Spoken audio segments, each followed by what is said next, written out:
ese muratekereza ibi bintu biri buze kuba byaherera he, ko tubonye ko Nick ibintu byose birimo kumubaho arimo kubishinja Kajoli avuga ati Kajoli rwose ibi bintu ni weho wabinjyanyemo, undangira uriya mupfumu wawe, ibi bintu ni weho wabikoze kugira ngo bibe byangendekera gutya.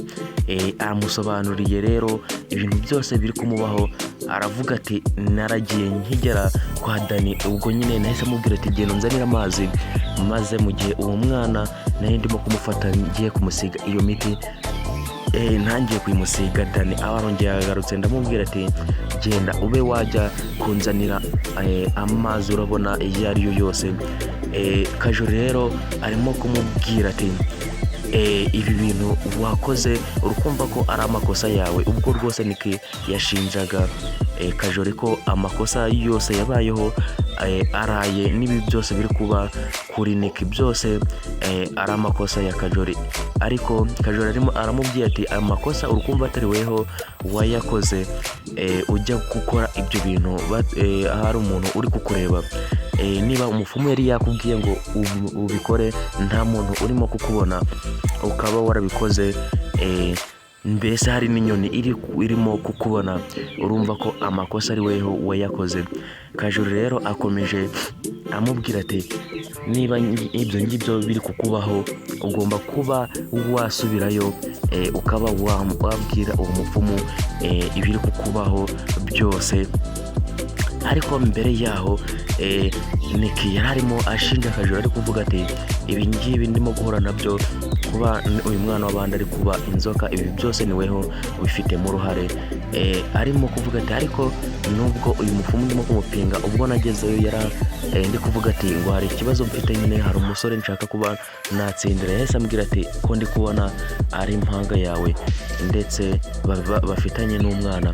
Nick abwira Kajoli ati ibyo bintu ntari weho waba warabimubwiye, akaba ariyo mpamvu nagezeho agahita abimbwira.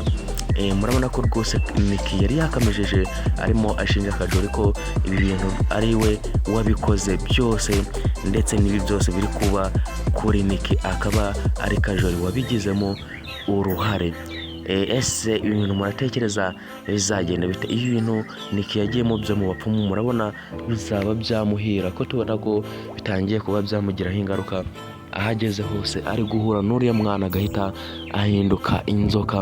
Ibintu muratekereza bizaba byamugendekera bite ko tubona ko rwose abashije kuba yagera mu bibazo bikomeye cyane, aho arimo afite ubwoba bwinshi atekereza ibintu byose biri kumubaho, ariko akaba ari kubura icyo yabikoraho.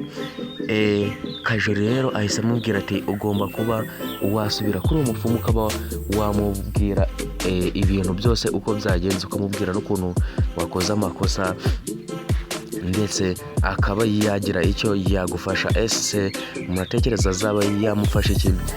Ko tubonye ko ibintu bikomeye cyane, kandi ko tubonye ko Nick akimara kugenda arimo kuvuga ati ngomba gusubirayo nkaba namubaza uko ibintu birimo kungendekera. Kajoli ahise avuga ati ariko genda Kajoli, uzi ubwenge. Ese ibintu muratekereza ari we waba ubifitemo uruhare? Ibi byose biri kuba kuri Nick akaba ari we ubifitemo uruhare.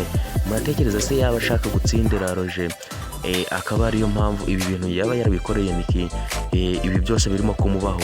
Ndabashimiye mwebwe twakomeje kubana, nkomeza kubibutsa gukanda subscribe. Ciao ciao.